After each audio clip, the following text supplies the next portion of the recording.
আজকে ছিল 10ই জুলাই 2024। আমি গিয়েছিলাম এমজি মার্গে, গ্যাংটক, সিকিম। এমজি মার্গে আজকের দিনটা ছিল বৃষ্টি মুখর, ঝিরঝির করে বৃষ্টি পড়ছিল।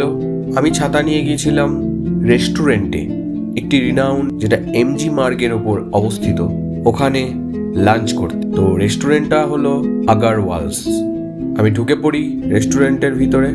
আপনারা দেখে নিতে পারেন এখানে কি কি পাওয়া যায়। তার টোটাল মেনু 4টা দেওয়া আছে। এখানকার কিছু স্পেশাল আইটেম হলো ধোসা খেতে পারেন, ঢোকলা খেতে পারেন, আলু পরাঠা খেতে পারেন।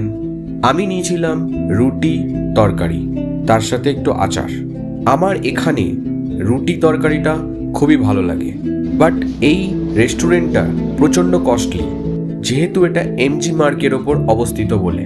আমি রুটি খাওয়ার পরে নিয়েছিলাম চা খেয়ে আমি বেরিয়ে পড়ি আবার আমার অফিসের দিকে। আজকে আমি যখন বেরোই তখন বৃষ্টিটা কম হয়ে গিয়েছিল, চারিদিকে মেঘলা।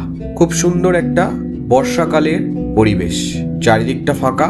এই হলো বর্ষাকালের এমজি মার্গ।